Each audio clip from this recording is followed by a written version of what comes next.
அல்லேலூயா, ஆமென்.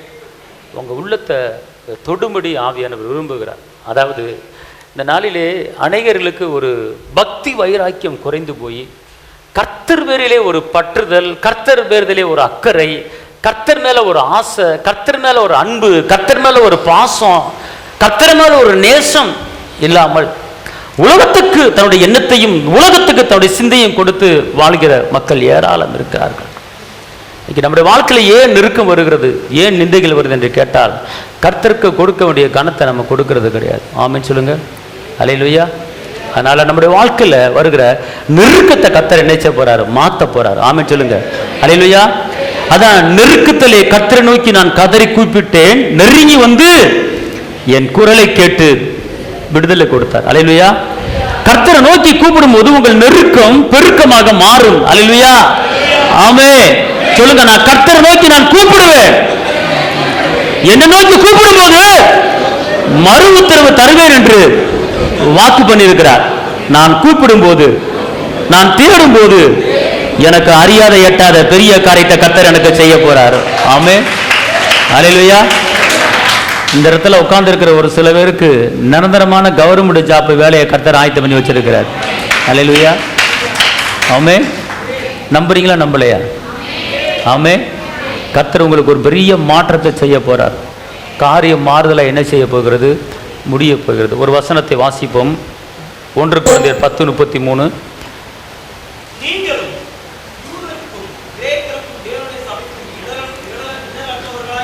அதாவது தேவனுடைய வார்த்தை இந்த நாளிலே நமக்கு கடந்து வருகிறது.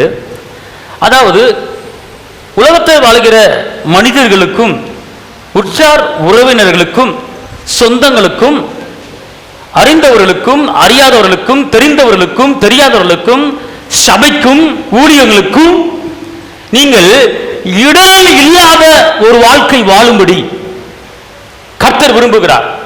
இன்னைக்கு நம்முடைய வாழ்க்கையில பல காரியங்களிலே இடறி கீழே விழுகிறோம், இடறி விழுகிறோம், தவறி விழுகிறோம், ஒரு இடரல் உண்டாகுது. பிள்ளைகள் படிப்பு காரியத்திலே நான் படிப்பேனா படிக்க மாட்டேனா, எழும்புவனா எழும்ப மாட்டேனா, ஒரு பதஸ்டம், ஒரு இடரல் எழும்புகிறது, ஒரு தள்ளாட்டம் வருகிறது. ஒரு குடும்பத்திலே நான் குடும்பத்தை கட்டுவேனா கட்ட முடியாதா, நான் எழும்புவேனா எழும்ப மாட்டானா, நடப்பேனா நடக்க மாட்டேனா, வாழ்வேனா வாழ மாட்டேனா என்கிற ஒரு இடரல் ஒவ்வொரு குடும்பத்துக்கும் உண்டாகி கொண்டு இருக்கிறது. கர்த்தர் சொல்றாரு, அடுத்தவர்களுக்கு நீர் இடரல் உண்டாகாத அளவுக்கு நீ என்ன செய், நீ நடந்து கொள் என்றவர் சொல்லுகிறார். அல்லேலூயா. நம்முடைய வாழ்க்கை இடறி போய் இருக்குமானால் கர்த்தர் சொல்றார், இனிமேல் உன் வாழ்க்கையில இடறி போற ஒரு சூழ்நிலை இனிமேல் என்ன செய்யாது, வராது. நம்முடைய வாழ்க்கையிலே அடுத்தவர்களுக்கு நாம் நன்மை மட்டும்தான் செய்ய வேண்டுமே தவிர அடுத்தவர்களுக்கு இடரல் உண்டாக்குவதற்கு நம்ம ஒரு காரணமா என்ன செய்யக்கூடாது, இருக்கக்கூடாது. அடுத்தவர்களுக்கு நன்மை, அன்பை பற்றி, சமாதானத்தை பற்றி, இரக்கத்தை பற்றி, தாழ்மையை பற்றி, விட்டு கொடுக்கிற மனப்பான்மை பற்றி நாம் கற்றுக் கொடுக்க வேண்டுமே தவிர அடுத்தவர்களுக்கு ஒரு தவறான காரியங்களை நாம் கற்றுக் கொடுக்க கூடாது. அடுத்தவர்களுக்கு மனது வேதனைப்படும்படியான ஒரு சூழ்நிலையை நம்ம யாருக்கும் சொல்லிக் கொடுக்க கூடாது.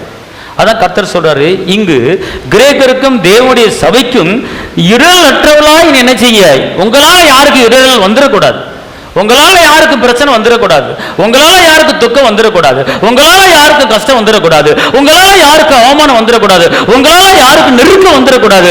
உங்களால அனைவர் வாழ வேண்டுமே தவிர, உங்களால அனைவர் எழும்ப வேண்டுமே தவிர, உங்களால அனைவர் ரட்சிக்கப்பட வேண்டுமே தவிர, உங்களால அனைவர் மலைமையில் இருக்கிற பட்டணங்களை உயர வேண்டுமே தவிர, உங்களால ஒருவர் கூட கீழே விழக்கூடாது, உங்களால ஒருவர் கூட கவலைப்படக்கூடாது, உங்களால ஒருவர் கூட துக்கப்படக்கூடாது. அடுத்தவர்கள் சந்தோஷம் அடையும்படி, அடுத்தவர்கள் வாழும்படி, அடுத்தவர்கள் சந்தோஷத்தை நாம் பகிர்ந்து கொடுக்கும்படி வாழும்படிதான் கர்த்தர் நம்மை ஒவ்வொருவரையும் என்ன செஞ்சிருக்கிறார், அழைச்சிருக்கிறார். ஆமென். அல்லேலூயா.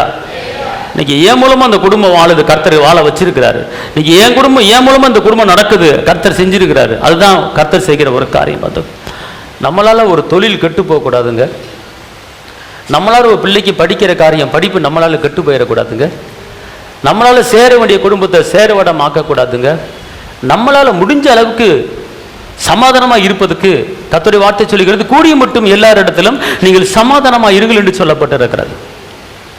சண்டைக்கு துணை போகக்கூடாது, பிரிவினைக்கு துணை போகக்கூடாது, துக்கத்துக்கு துணை போகக்கூடாது, நன்மைக்கு துணை போங்க. பிறகு நன்மை உண்டாகும்படி பேசுங்க.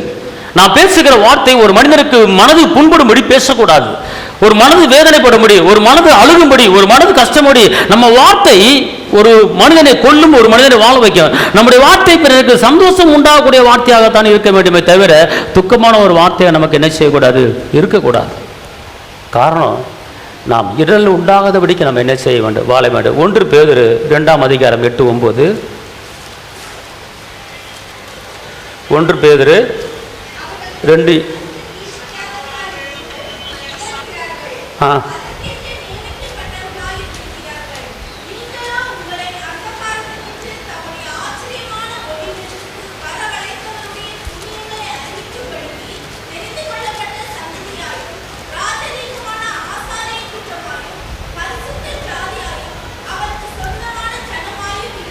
நாம் இயேசுவுக்கு சொந்தமானவர்கள், இந்த உலகத்துக்கு சொந்தமானவர்கள் அல்ல, உலகப்புறமான காரியங்களுக்கு சொந்தமானவர்கள் அல்ல.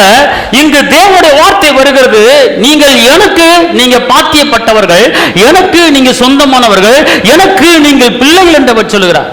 நல்லா தெரிஞ்சு கொள்ளுங்க. அதாவது நீங்களே உங்களை அந்தகாரத்தென்று தம்முடைய ஆச்சரியமான ஒளியிடத்துக்கு வரவழைத்தோடைய புண்ணியங்களை அறிவிக்கும்படி தெரிந்து கொள்ளப்பட்ட சந்ததி. அப்பனா எதுக்கு தெரிந்து கொள்ளப்பட்டிருக்கிறார்னா, புண்ணியங்களை அறிவிக்கும்படி, புண்ணியத்தை அன்பை அறிவிக்கும்படி அவர் தெரிந்து வைத்திருக்கிறார் உங்களை என்னையும். ஒரு குடும்பத்தில் சண்டை உண்டு பண்றதுக்கு நம்மளை தெரிஞ்சு வைக்கல, ஒரு குடும்பத்தை பிரிக்கிறதுக்கு நம்மளை தெரிஞ்சு வைக்கல.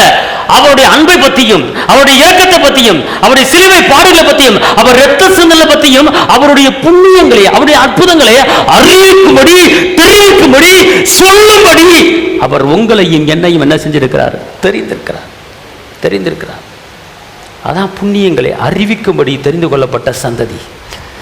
ராஜரிகமான ஒரு ஆசாரிய கூட்டம். நாம சாதாரண ஆளு கிடையாது, நம்ம ராஜரிகமான ஆசாரிய கூட்டம்.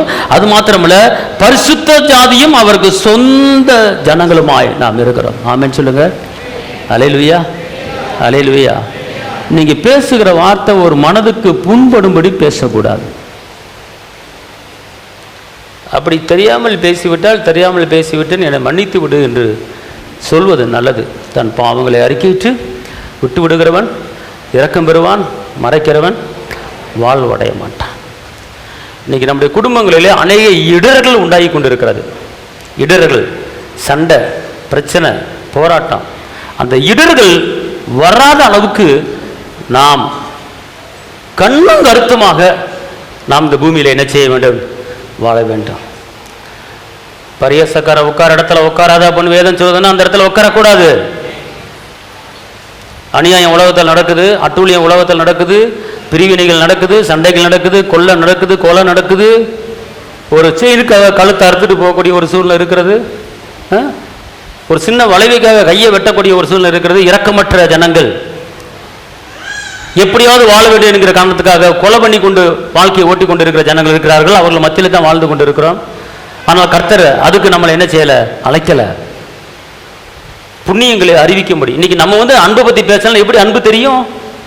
இன்னைக்கு சமாதானம் இருங்களும் மட்டும் நம்ம சொன்னதான் அடுத்த சமாதானம் தெரியும் எல்லாத்துக்கும். புண்ணியங்களை அறிவிக்கப்படி தான் தெரிஞ்சிருக்கிறார். இன்னைக்கு நம்ம புண்ணியங்களை அறிவிக்கிறோமா? இன்னைக்கு அன்பை அறிவிக்கிறோமா? இரக்கத்தை அறிவிக்கிறோமா? வெற்றியை அறிவிக்கிறோமா? இரத்த சிந்தனை அறிவிக்கிறோமா? நம்ம வேலை என்ன? நம்ம எப்படி இருக்கிறோம்? எந்த சூழ்நிலை இருக்கிறோம்? கர்த்தர் எதுக்கு அவங்களை அழைச்சிருக்கிறாரு? இந்த ஜனத்தை எனக்கு ஏற்படுத்தினேன், இவர்கள் என் துதியை சொல்லி வருவார்கள் தானே அழைச்சிருக்கிறாரு. நீ என்னை தெரிந்த கொள்ளலே, நான் உன்னை தெரிந்த கொள்ள சொல்லி நம்மளை அழைச்சிருக்கிறாருல. எதுக்கு அழைச்சிருக்கிறாரு? சாப்பிட்டு சாப்பிட்டு தூங்குறதுக்கு அழைச்சிருக்கிறாரா? இல்ல உலகப்பரமான வாழ்க்கை வாழ்வதற்கு அழைச்சிருக்கிறாரா? இந்த ஜனத்தை எனக்கென்று ஏற்படுத்தினேன், என் துதியை சொல்லி வருவார்கள். அவரை துதிக்கணும், அவரை ஆராதிக்கணும். அதுக்குத்தான் நம்ம அழைக்கப்பட்டிருக்கிறோம். அன்பார்ந்தவர்களே, மாத்திரமல்ல, இன்னைக்கு கர்த்தருடைய வார்த்தை நம்மளை ஒவ்வொருவரையும் புதுப்பித்துக் கொண்டு இருக்கிறது. நல்லா தெரிஞ்சுக்கொள்ளுங்க. இயேசுவின் அன்பை நம்ம உணரணுங்க. ஒரு வசனம் சங்கீதம் 119 165, சங்கீதம் 119 165, உம்முடைய வேதத்தை நேசிக்கிறவர்களுக்கு மிகுந்த சமாதானம் உண்டு, அவர்களுக்கு இடரல் இல்லை. அதாவது எப்படின்னு கேட்டீங்கன்னா, இந்த வேதத்தை, இந்த வார்த்தையை நேசிக்கிறவர்களுக்கு இடரல் கிடையாது, பிரச்சனை கிடையாது, பலவீனம் கிடையாது, வேதனை கிடையாது, நெருக்கம் கிடையாது. அப்படி என்றால் இந்த வார்த்தை ஆகிய இயேசுவை நேசிக்கிறதுக்கு நாம் முன் வர வேண்டும். இவர் மேல ஒரு பாசத்தை வைக்கணும், இவர் மேல ஒரு ஆசையை வைக்கணும், இவர் மேல லவ் பண்ணணும். இயேசுவை இவரை பார்க்காம இருக்க முடியாது என்னால அப்படிங்கிற வார்த்தை வாயிலிருந்து வரணும். நீங்க உண்மையிலே இயேசுவை நேசிச்சீங்கன்னா, உண்மையிலே இந்த வார்த்தையை நேசிச்சீங்கன்னா, உங்களுடைய வாழ்க்கையில இடரல் என்பது கிடையாது, வேதனை என்பது கிடையாது, பிரச்சனை என்பது கிடையாது. இந்த வார்த்தை நல்லா கவனிச்சுக்கணும். திரும்பி வாசிங்க. உம்முடைய பைபிள் வசனத்தை நேசிக்கிறவர்களுக்கு கொஞ்சம் இல்ல, கொஞ்சோண்டு இல்ல, மிகுந்த சமாதானம் உண்டு. சமாதானம் என்ன தெரியுமா? சமாதானம் என்ன தெரியுமா? ஒருத்தருக்கு ஒருத்தர் அன்பா பேசுவோம், ஒரு மன அமைதி, மன நிம்மதி. சமாதானத்தோட படுத்தா தூங்குவீங்க. அல்லேலூயா. நீங்க எல்லா இடத்துல சமாதானமா இருப்பீங்க. நான் அவன்கிட்ட பேச மாட்டேன், இவன்கிட்ட பேச மாட்டேன், அவ சரியில்லை, இவ சரியில்லை, அவனை பார்த்து முறைச்சிட்டு போறா, அப்படி பேசவே மாட்டேங்க. இதுக்கெல்லாம் நான் காரணம் ஏன்? இப்போ நம்ம குடும்பத்தில், நம்ம வாழ்க்கையில ஒருத்தர் உங்க ஏன் சண்டை போடுறாங்க? ஏன் உங்களை பார்த்துட்டு மூஞ்சி அப்படி செஞ்சுட்டு போறாங்க?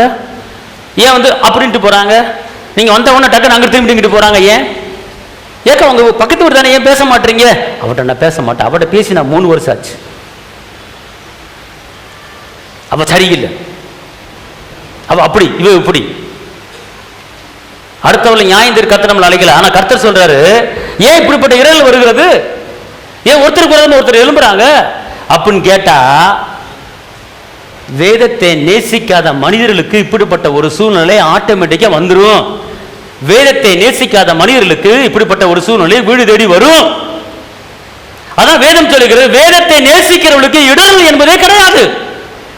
எப்படி சொல்லப்பட்டிருக்குன்னா, மிகுந்த சமாதானமா, மிகுந்த சமாதானமா. அப்ப நம்ம வாழ்க்கை எப்படிப்பட்ட வாழ்க்கையாக இருக்கிறது, எப்படி நடக்கிறோம் அப்படின்னு கேட்டா, இதை நேசிக்காதனால, இது மேல பாசம் வைக்காதனால, இது மேல அன்பு வைக்காதனால நம்மளுக்கு என்ன உண்டால? சமாதானம் இல்லாத வாழ்க்கை. இதை நேசிக்கணுங்க, இதை நேசிக்க ஒண்ணும் இல்லைங்க. நீங்க நான் அவனை பார்க்காம இருக்க முடியல, இவளை பார்க்காம இருக்க முடியல, அவரை பார்க்காம இருக்க முடியல, அவரை பார்த்தா தான் நிம்மதியா தூங்க, அப்படி எத்தனை பேர் பேசுறாங்க. இன்னைக்கு பைபிள் படிக்காம என்னால தூங்க முடியாது, ஜெபம் பண்ணாம என்னால் இருக்க முடியாது, துதிக்காம என்னால் இருக்க முடியாது, ஆராதிக்க என்னால் இருக்க முடியாது, எங்க போனாலும் கண்டிப்பா நான் முறையில் பைபிள் படிச்சே ஆவேன், எங்க போனாலும் அவரை நேசிப்பேன், எங்க போனாலும் அவரை நான் பாசம் வைப்பேன் அப்படின்னு சொல்றது பெரிய காரியம் கிடையாது. அதை நடைமுறைக்கு என்ன செய்யணும்? கொண்டு வரணும். அது நடைமுறைக்கு என்ன செய்யணும்? இங்க இருங்க, ஒரு மன நிம்மதியான ஒரு சந்தோஷமான நம்ம குடும்ப வாழ்க்கை வாழறாங்க, வாழ முடியுங்க. அதுக்கு வழி இருக்குங்க. இன்னைக்கு ஏன் பேரட தாக்கத்தில் குடும்பத்தில் வருது? ஏன் குடும்பத்தில் சண்டை வருது? தாய்க்கு மகளுக்கு ஏன் சண்டை வருது? தாய்க்கு மருமனுக்கு ஏன் சண்டை வருது? ஏன் பிரச்சனை வருது குடும்பத்துக்குள்ள? அவர் சொல்லிட்டாரு, உனக்கு இடரல் என்பது கிடையாதுயா, இடரலே கிடையாதுயா உனக்கு. ஏன் இடரல் வருது அப்படின்னு கேட்டா, நீ நேசிக்க வேண்டியவரை நேசிக்காம நீ வேற எங்கே நேசத்தை வச்சுக்கிட்டு இருக்கல்ல, வேற யாரையும் நேசித்துக்கிட்டு இருக்கல்ல, அதனாலதான் குடும்பத்துல பஞ்சாயத்து வருது, கட்ட பஞ்சாயத்து வருது. ஆனா கர்த்தர் சொல்றாரு, வேதத்தை நேசிக்கிறவர்களுக்கு மிகுந்த சமாதானம் உண்டு, இடரல் என்பதே கிடையாது. அல்லேலூயா. நான் சொல்றேன், இதை மட்டும் நீங்க நேசிங்க. வார்த்தை தான் இயேசு. இயேசு மேல அன்பு வைங்க, இயேசுவை நேசிங்க, இயேசுக்கு கொடுக்க வேண்டிய தருணத்தை கொடுங்க. அன்பார்ந்தவர்களே, எனக்கு இயேசு மேல ஒரு வெறித்தனமான ஒரு பாசம் இருக்கிறது, எனக்கு இயேசு மேல ஒரு வெறித்தனமான ஒரு அன்பு இருக்கிறது. என் இயேசுவை அழகு பார்க்க வேண்டுங்கிற வாஞ்சை தாகம் எனக்கு இருக்கிறது. அன்பார்ந்தவர்களே,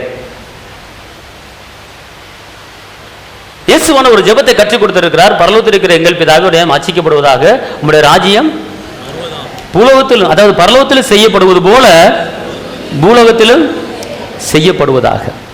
ஆமென். அல்லேலூயா. இந்த ஜெபத்தை படிக்கிறதுக்கு நான் 3வது படிக்கும்போது இந்த ஜெபத்தை சிஸ்டர் சொல்லி கொடுத்தாங்க. சரியா எனக்கு மனப்பாடம் பண்ணி ஒப்பிக்க வரல. அவங்க என்ன பண்ணிட்டாங்க, மரத்தடியில் முழங்கால் போட்டு இந்த ஜெபத்தை மனப்பாடம் பண்ணிட்டு என்கிட்ட ஒப்பிச்சுட்டு அதுக்கப்புறம் தான் நீ என்ன செய்ய சாப்பாடு போகணுன்ட்டாங்க. அப்போ இந்த ஜெபத்தை, ஆனால் அது ஜெபம் என்பது இயேசுவானவர் கற்றுக் கொடுத்த ஜெபத்தை யாரும் சரியா ஃபாலோ பண்றது கிடையாது. ஆனா இயேசுவானவர் கற்றுக் கொடுத்த அந்த ஜெபம் எப்படிப்பட்ட ஜெபம் தெரியுமா? அதை வாசிக்க பார்ப்போம். மத்தேயுல இருக்கு, பரலோகத்தில் இருக்கிற எங்கள் பிதாவே இங்க கவனிங்க, இங்க நல்ல ஒரு காரியம் தெரிஞ்சு கொள்ளுங்க. சீசர்கள் எப்படி ஜெபிப்பது என்று கேட்கிறாங்க. அதுக்கு ஏசப்பா எப்படி ஜெபிக்கணும்னு கற்றுக் கொடுக்கிறாரு. பரலோகத்தில் இருக்கிற எங்கள் பிதாவே, அப்புறம் உம்முடைய நாமம் பரிசுத்தப்படுவதாக, உம்முடைய ராஜ்யம் இந்த பூமிக்கு வருவதாக, உம்முடைய சித்தம் பரலோகத்திலே செய்யப்படுவது போல இந்த பூமியிலும் செய்யப்படுவதாக, எங்களுக்கு வேண்டிய அன்றன்றுள்ள அப்பத்தையும் ஆகாரத்தையும் சாப்பாட்டையும் உணவையும் எங்களுக்கு தாரும், எங்கள் கடனாளிகளை நாங்கள் மன்னிக்கிறது போல எங்கள் கடன்களை எங்களுக்கு மன்னியும், எங்களை சோதனைக்கு உள்ள விழாதபடி இந்த உலகத்தில் வருகிற எல்லா தீமையிலிருந்தும் என்னையும் என் குடும்பத்தையும் நீங்க பாதுகாத்துக் கொள்ளுங்க ஏசப்பா அப்படின்னு ஒரு ஜெபத்தை நீங்க அனுதினம் ஏறெடுத்தா இந்த ஜெபத்துக்கு உண்டான பதில் உடனே உங்க குடும்பத்தில் வந்து சேரும். அல்லேலூயா. இதுல என்ன அடங்கியிருக்கு அப்படின்னு கேட்டா, தீமையிலிருந்து என்னை விலக்கி. யாபேஸ் எப்படி ஜெபிக்கிறாரு? ஜெபிக்கும் போது யாபேஸ் ஜெபம் எப்படிப்பட்ட ஜெபம்? தேவரே என்னை ஆசீர்வதித்து என் எல்லையை பெரிதாக்கி தீங்கு என்னை அணுகாத அளவுக்கு. அதற்கு என்னை யாபேசினுடைய ஜெபத்தை தான், இயேசுடைய ஜெபமும் யாபேசு ஜெபம் ஒன்னா இருக்கு. ஆனா யாபேசை தேவன் என்ன செஞ்சாரு? யாபேசினுடைய ஜெபத்தை கேட்டு அந்த துக்கமான அந்த யாபேசை தேவன் என்ன செஞ்சாரு? ஆசீர்வதித்து பழுக பண்ணினார். ஏன் வேதத்தை நேசிக்க வேண்டும் என்று கேட்டால் இந்த வேதத்தை நேசிக்கக்கூடிய வல்லமையை கற்றுக் கொடுத்திருக்கிறார். பிரச்சனை இல்லாத வாழ்க்கை நாம் வாழ முடியும், துக்கம் இல்லாத வாழ்க்கை வாழ முடியும், நெருக்கம் இல்லாத வாழ்க்கை வாழ முடியும்.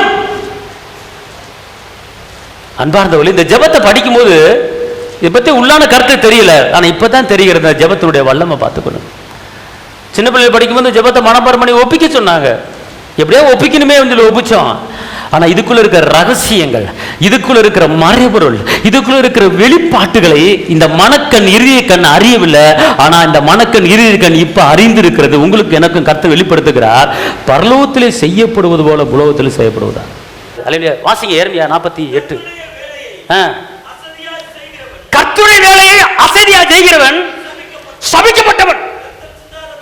இங்க பாருங்க, நல்லா கவனிச்சு கொள்ளுங்க. கர்த்தருடைய வேலை என்பது ஜெபிப்பது, துதிப்பது, ஆராதிப்பது, தேவனுக்கு பணி செய்வது, ஆலயத்துக்கு வருவது. இப்படிப்பட்ட கர்த்தருடைய வேலையை நீ அசதியா செய்யாத. அப்படி செஞ்சால் நீ சபிக்கப்பட்டவன். நீ வேற எந்த தொம்பு சபிக்கப்பட்டவன் சொல்லல. நீ கர்த்தருடைய வேலைய அசதியா செய்யாத. கர்த்தரை துதிக்கிறதுக்கு ஆண்டவர் ஓய்வு நாளை கொடுத்திருக்கிறார். நம்ம என்ன செய்யறோம்? வர்றோம், அது சரியா நடக்கணும். அசதியா செய்யக்கூடாது, அசால்ட் இருக்கக்கூடாது. கர்த்தருடைய வேலையில துதிப்பதுக்கு அசால்ட் இருக்காதீங்க, ஜெயிப்பதுக்கு அசால்ட்டா இருக்காதீங்க. நம்ம எல்லாரும் நிற்பது நிர்மலமாகாமல் இருப்பது அவருடைய சுத்த கிருபை. அவர் நம்மளுக்கு வாழ்வு கொடுத்திருக்கிறார், நாம அவருக்கு என்ன செய்திருக்கிறோம்? அவர் நம்மளுக்கு குடும்பத்தை கொடுத்திருக்கிறார், நம்ம அவருக்கு என்ன செஞ்சிருக்கிறோம்? நம்மளுக்கு வீடை கொடுத்திருக்கிறார், நம்ம என்ன செஞ்சிருக்கிறோம்? நம்மளுக்கு பிள்ளைகளை கொடுத்திருக்கிறார், அவருக்கு நம்ம என்ன செஞ்சிருக்கிறோம்? இந்த ஜனத்தை எனக்கு ஏற்படுத்தினவர் சொல்கிறார், கர்த்தருடைய வேலையை அசதியை செய்யக்கூடாது. ஏன் இரவும் பகலும் ஓடிக்கொண்டு இருக்கிறேன்? ஏன் நிந்தையில் அவமானத்தை தாய்க்கொண்டு ஏன் கர்த்தருடைய வேலையை அசதி செய்யக்கூடாது? அன்பார்ந்தவர்களே, இப்போ டிவியில் ஒரு கரண்ட் ஆஃப் போச்சுன்னா, ஏதோ ஒன்று ப்ராப்ளம் வந்துருச்சுன்னா எனக்கு வந்து படபடப்பு வந்துடும். பார்த்துக்கொள்ளுங்க, என்னாச்சு ஏதாச்சு, ஏன் வரும்போது வரட்டும், கிடைக்கும் கிடைக்கட்டும் அப்படி அசால்ட்டா அசதியா நான் என்ன செய்ய மாட்டேன், இருக்க மாட்டேன். அந்த ஆஃபர் ஒருத்தன் பார்த்தா மனம் வரணும், பெரிய ஒரு சந்தோஷம் உண்டாகுமே, அதுக்கு நம்ம ஒரு ஆளாயிடக்கூடாது. கர்த்தருடைய வேலை என்பது ஸ்பீடா வேகமாக செய்யக்கூடிய ஒரு நேரம். அசதியை செய்யக்கூடாது. கர்த்தருடைய வேலையை அசதியா செஞ்சால் நாம் சபிக்கப்பட்டவர் என்று வேதம் சொல்லுகிறது. நல்லா தெரிஞ்சுக்கொள்ளுங்க. அவர் வேலையை எங்கிறங்களேன், அவர் நமக்கு செஞ்ச நன்மையை எங்கிறங்களேன், அவர் நம்ம மேல அன்பு வச்சு ரத்தத்தை சிந்திருக்கிறாரே, நம்ம அவருக்கு என்ன பண்ணிருக்கோம் யோசனை பண்ணி பாருங்க. பிதாத்தன் ஒரே பேரான குமாரனை பூமிக்கு அனுப்பி ரத்தம் சிந்திருக்கிறார். ஒரு மனுஷன் கெட்டு போக கூடாது. ஒரு மனுஷன் கெட்டு, ஒரு வசனம் இருக்கு பாருங்க, யோவான்ல 3:16. சீக்கிரம் யோவான் 3:16. யோவான் 3:16.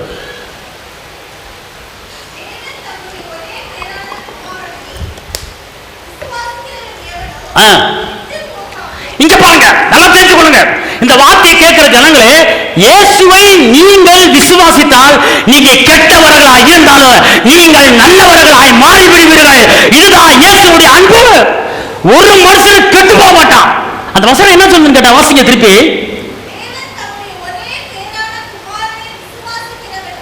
இயேசுவை நம்புகிறவன் எவனோ, இயேசுவை விசுவாசிக்கிறவன் எவனோ, இயேசுவை அன்பு வைக்கிறவன் எவனோ, இயேசு மேல பட்டுதலாக இருக்கிறவன் எவனோ, யாரா இருந்தாலும் சரி, அவன் எந்த சூழ்நிலையிலும் அவன் கெட்டு போக மாட்டான். கெட்டு போக மாட்டான். காரணம், அவனுடைய வல்லமை அவனை மூடிக்கொண்டு இருக்கிறது. ஒரு பாவத்துக்குள்ள விழமாட்டான், துக்கத்துக்கு விழமாட்டான், ஒரு தேவையில்லாத காரியங்களை விழமாட்டான். காரணம், அவன் கெட்டு போற ஒரு சூழ்நிலையில வாழ முடியாது. காரணம், இயேசு ஒரு மனுஷன் நம்பினானா, இயேசு ஒரு மனுஷன் விசுவாசானா, இயேசு மேல ஒரு மனுஷன் அன்பு வச்சானா, இயேசு மேல ஒரு மனுஷன் பட்டுதல் வச்சானா, இயேசு மேல ஒரு மனுஷன் பிரியம் வச்சானா, பாசம் வச்சானா, லவ் பண்ணானா, அவன் எந்த சூழ்நிலையிலோ அவன் கெட்டு போக மாட்டான். அவன் நல்லவனாகவே, அவன் அற்புதனாகவே, அவன் அதிசயமான ஒரு வாழ்க்கை வாழ முடியும் இயேசுவை நம்புகிறவனுக்கு.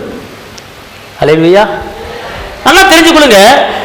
பிதா ரோமர்கள் போட்டிருக்கு. ரோமர் 4:5-8 வாசிங்க. ரோமர் 4:5-8. சீக்கிரம். நாம் பாவிகளா இருக்கையில் கிறிஸ்து இயேசு நமக்காய் மரித்ததினாலே நம்மேல் வைத்த அன்பை அவர் விளங்க பண்ணியிருக்கிறார். நம்ம மேல வச்ச பாசத்தை, நம்ம மேல வச்ச அன்பை, நம்ம மேல வச்ச இரக்கத்தை, நம்ம மேல வச்ச தயவை என் பிதா அன்பை இயேசுவை அனுப்பி அவர் உறுதிப்படுத்திட்டாரு, நிரூபிச்சு காட்டிட்டாருங்க. அன்பு காட்டிட்டாரு. அதாவது நீ யோக்கியனா இருக்கும் போது உன்னை தெரிந்து கொள்ளவில்லை, நீ பரிசுத்தனா இருக்கும் போது உன்னை தெரிந்து கொள்ளவில்லை, நீ ஒரு புனிதமான ஒரு வாழ்க்கை வாழும்போது தெரிந்து கொள்ளவில்லை. இந்த பூமியிலே அநியாயமோ அட்டுழியமோ பாவியான வாழ்க்கை வாழ்ந்து கொண்டிருக்கிற உன்னையோ என்னையோ என் தேவன் தெரிஞ்சுக்கிட்டு அவருடைய பிள்ளையாக மாத்தி இருக்கிறார். அல்லேலூயா. புரியுது உங்களுக்கு? பிதாத்தர் அன்பை விளங்க பண்ணிட்டார். தெரியுமில்ல, நான் உன்னை நேசிக்கிறேன், உன் மேல அன்பு வைக்கிறேன் அப்படின்னு சொல்றது பெரிய காரியம் கிடையாது. அந்த அன்பை நிரூபிச்சு காட்டணும். பிதா செஞ்சாரு. எப்படி செஞ்சாரு? இயேசு பூமிக்கு அனுப்பினார். அதான் போட்டுருக்கு, பார்த்துக்கொள்ளுங்க. நாம் பாவிகளா இருக்கையிலே கிறிஸ்து இயேசு நமக்காக மரித்ததினாலே தேவன் உங்க மேலேயே என் மேலே வச்ச அன்பை அவர் நிரூபிச்சு காட்டிட்டாருங்க. கையை தட்டி காப்பாக்கணும்னு சொல்லுங்க. புரியுதா? இயேசு அன்பை நிரூபிச்சு காட்டினாரா? இப்ப நீங்க கேட்கலாம், நான் உன்னை நேசிக்கிறேன், உங்க மேல பாசம் வச்சிருக்கிறேன் அப்படின்னு சொல்லலாம். ஆனா நிரூபிச்சு காட்டணும். நிரூபிச்சு காட்டணும். அன்பை காட்டணும். இயேசுகிட்ட அவர் மேல நேசம் வைக்கணும், அவர் மேல பாசம் வைக்கணும், அவர் மேல இரக்கத்தை வைக்கணும். அவரை தேடுடுங்க, அவருக்கு செய்ய வேண்டிய காரியத்தை செய்யணுங்க. இயேசு ஊழியத்துக்கு என்ன செய்யணும்? நான் செய்யறேன் அப்படின்னீங்கன்னா அவர் மேல அன்பு வைக்கிறீங்க. என்ன செய்யணும்? இயேசு நாமத்தை பறைசாற்றுறதுக்கு, இயேசு நாமத்தை மையப்படுத்துறதுக்கு என்ன செய்யணும்? உதவியா இருக்கு அப்படின்னு சொன்னீங்கன்னா இயேசு மேல அன்பு வைக்கிறீங்க. எனக்கு என்ன, என் வேலை உண்டு, விட்டு வீடு உண்டு, ஞாயிற்றுக்கிழமை வருவேன், வீட்டில் சாப்பிடுவேன், தூங்குவேன், திருப்பி அடுத்த வாரம் ஞாயிற்றுக்கிழமை வருவேன், பைபிள் வருவேன், அதான் என் பொழப்பு. அப்புறம் என்னத்தை அன்பு வைக்கிறோம் இயேசு மேல? அப்புறம் இயேசு என்ன பாசம் வைக்கிறோம்? இயேசு ஏற்றுக்கூட என்ன பிரச்சனை? இயேசு நேசிக்க சொல்றது பெரிய காரியம் கிடையாது. அந்த நேசத்துக்கு உண்டான அறிகுறி, அந்த நேசத்துக்கு உண்டான காரியத்தை நாம் செய்கிறோமா யோசனை பண்ணிப்பார். அன்பை விளங்க பண்ணணும். இயேசு நல்லவர் என்று டிவியில் சொல்லிக் கொண்டு இருக்கிறேன். இயேசு அற்புதம் என்ற ஒரு டிவியில் சொல்லிக் கொண்டிருக்கிறேன். கர்த்தர் கிரியை மூலமா என்ன செய்றாரு? நீங்க ஏதாவது ஒரு வகையில் நீங்க பயன்படணும். இயேசு மேல அன்பு வைக்கிறீங்களா? இயேசு மேல பாசம் வைக்கிறீங்களா? இயேசு மேல நேசம் வைக்க ஏதாவது வழியில இயேசுவுக்கு நீங்க உதவி பண்ணுங்க. சுவிசேஷம் அறிவிப்பதற்கு ஏதாவது வழியில உதவி பண்ணுங்க. அப்பதான் நீங்க இயேசுவை நேசிக்கிறீங்க. இயேசு தெய்வம் சொல்வது பெரிய காரியம் கிடையாது. இயேசு அன்பு என்று சொல்வது பாருங்க கிடையாது. அதை கிரியில காட்டணும். அப்படின்னா இயேசுவை பார்க்காம இருக்க முடியாது, இயேசுவை நேசிக்காம இருக்க முடியாது, பெரிய காரியம் கிடையாது. அனுதினமும் நீங்க ஜெபித்தால் இயேசு மேல பாசம் வைக்கிறீங்க, அனுதினமும் துதித்தால் இயேசு மேல பாசம் வைக்கிறீங்க, அனுதினமும் வேதத்தை வாசித்தால் இயேசு மேல பாசம் வைக்கிறீங்க. நீங்க ஒரு வாரம் ஜெபிக்காம, கர்த்தரை தேடாம, பைபிளை படிக்காம, ஆராதனைக்கு வராம, எனக்கு வேலை தான் முக்கியம், பணம் தான் முக்கியம், வருமானம் தான் முக்கியம் சொல்லி இந்த ஆராதனை அசல் பண்ணிட்டு நீ உலகப்படமான வாழ்க்கை வாழ்ந்தா நீ இயேசுவை நேசிக்கல, இயேசுவை பாசம் இல்ல, இயேசுவை பட்டதில்ல. கர்த்தர் ஒண்ணே. பணம் இன்னைக்கு வரும், நாளைக்கு வரும், ஆனா கர்த்தருடைய மகிமை கிடைக்காது. வசனம் கிடைக்க கூடாத பஞ்சகாலம் வரப்போகுது. தேசம் அழிவுக்குள்ள போக போகுது. வசனத்தை தேடி கிடைக்காம போக போற ஒரு காலம் வரப்போகுது. இது கர்த்தரை தேடுகிற ஒரு காலம், கர்த்தரை மகிமைப்படுத்துகிற ஒரு காலம். பணம் பெரியதல்ல. இயேசுவானவர் நமக்குள்ள அறிவும் பொக்கிஷமா இருக்கிறாரு. அவர் நமக்குள்ள இருக்கிற பணம் நம்மளை தேடி வரும். எனக்கு வேலை தான் முக்கியம், ஞாயிற்றுக்கிழமை ஆராதனை முக்கியம் இல்ல, இன்னைக்கு வேலைக்கு வச்சுட்டாங்க, சம்பாதிக்கணும், போகணும் அப்படின்னா சரி, அந்த சம்பாத்தியம் உனக்கு நிலைச்சு இருக்காது, அந்த சம்பாத்தியம் உனக்கு கூட வராது. ஆனால் அந்த சம்பாத்தியத்தை உதறி தள்ளிவிட்டு நீ இயேசுவை நேசித்தால், இயேசுவை ஆராதித்தால், இயேசுவுக்கு மகிமையை கொடுத்தால், கர்த்தர் சொல்றாரு இந்த உலகத்தை முடிவுபடி இந்த சக நாட்களில் உங்களை இருந்து காண்டாமிருத்துக்கு ஒத்த பலனை கொடுத்து உன்னை களம் பிடிச்சு நான் நடத்துங்க, உன்னை வெக்கப்பட்ட இடத்துல உன்னை தலைமுறை பண்ணு. எத்தனை பேர் ஞாயிற்றுக்கிழமை ஆராதனைக்கு வராம எனக்கு அதான் முக்கியம், இதான் முக்கியம், சம்பாத்தியம் முக்கியம், வேலையை விட்டு நிப்பாட்டி போயா, கவலை இல்லை. என் தெய்வம் வானமும் பூமி அவர் படைத்த படைப்பு, இந்த பூமியில என்ன ஒரு வாழ வைப்பாரு அப்படிங்கிற வைராக்கியம். அதை கொடுக்க அந்த பெரும்படி வேலை உனக்கு போன என்ன கிடைக்க போச்சு, பட்டியல் செத்துற போறியா? இல்ல. இன்னைக்கு 1000 வருமானம் வருதா? நினைச்சுமா 1000 வருமானம்? அவரை ஆராதிக்கிறத விட்டுவிட்டு, அவரை துதிக்கிறத விட்டுவிட்டு, அவருக்கு மகிமை செலுத்தக்கூடிய நாளில மகிமையை செலுத்தாம நீ உலக பக்கம் எண்ணத்தை சிந்தையை செலுத்தும் போது கர்த்தர் சொல்றாரு, வேதத்தை கேளாத ஜெபத்தை அருவருக்கிறேன், என் வேலையை அசதியா செய்கிறவனை நான் சபிப்பேன். கர்த்தர் வேலையை அசதியா யாரு செஞ்சாலும் அவன் சபிக்கப்பட்டவன். தேவனுடைய வார்த்தை சொல்கிறது, கர்த்தருக்குரிய நாள் வருகிறது, கர்த்தர் ஆராதிக்கிற நாள் வருது அப்படிங்கிற ஒரு ஏக்க, ஒரு வாஞ்ச, ஒரு பாசம் இருந்தா இயேசு மேல அன்பு வைக்கிறீங்க. நீ லவ் பண்றேன் போறான், பஸ் ஸ்டாண்டு போறான், அவளை பார்க்காம என்னால இருக்க முடியாது, அவளை பார்த்து விட்டு தான் பஸ் ஏறுவேன், அப்படி டெய்லி பார்க்க போறான். ஆனா அவ கடைசி வரைக்கும் கூட வர மாட்டா, போயிட்டு வாடா அப்படின்னு நாம போட்டு வேற ஒருத்தர் வந்துட்டான், ஓடி போயிடுவா. ஆனா இவரை டெய்லி பார்க்கறதுக்கு முயற்சி பண்ணு, இவரை டெய்லி பார்க்கறதுக்கு பிரயாசப்படு, இவர் கடைசி வரைக்கும் உங்க கூட இருப்பாரு, உன்னை கைவிட்டு போக மாட்டாரு. எல்லாம் சொல்லுது, இயேசுவே நீர் என் பலன், இயேசுவே நீர் என் வல்லமை, இயேசுவே நீர் எனக்கு சுகம், இயேசுவே நீர் எனக்கு ஐஸ்வர்யம், இயேசுவே நீர் எனக்கு சந்தோஷம், இயேசுவே நீர் எனக்கு சமாதானம், இயேசுவே நீர் எனக்கு ஜெயம் கொடுக்கிறவர். இந்த நாளிலே கிறிஸ்துவுக்குள் வாழ்கிற எனக்கு எப்போதுமே வெற்றி உண்டு. இப்போது இருக்கிற தோல்விகளை நான் ஜெயமாக மாற்றிக்கொள்கிறேன். என் துக்கத்தை நான் சந்தோஷமாய் மாற்றிக்கொள்கிறேன். என் சாம்பலான வாழ்க்கையை சிங்காரமான வாழ்க்கையாக மாற்றிக்கொள்கிறேன். என்னுடைய நெருக்கத்தை பெருக்கமாக மாற்றிக்கொள்கிறேன். என் தேவன் தம்முடைய மகிமையின் ஐஸ்வரியத்தின்படி என் குறைகள் எல்லாவற்றையும் கிறிஸ்து இயேசுவுக்குள் அவர் நிறைவாக்கி விட்டார். என் பழைய வாழ்க்கை முடிந்து விட்டது, இப்போது எனக்கு ஒரு புதிய வாழ்க்கை. நான் பெரிய காரியத்தை பார்ப்பேன். நான் நிற்கிற இந்த ஆலயத்தை நீர் ஆசீர்வதித்து வனாந்தரத்தில் காடைகள் வந்து விழுந்தது போல இந்த ஆலயம் முழுவதும் அநேக ஆத்துமாக்கள் வந்து விழும்படியாக இயேசுவின் நாமத்திலே நான் சொல்லுகிறேன். என்னையும் என் குடும்பத்தையும் நான் கையிட்டு செய்கிற எல்லா வேலைகளையும் ஆசீர்வதித்து பெருக பண்ணுங்க. கிருபை கூட இருக்கட்டும். இயேசுவின் நாமத்திலே பிதாவே.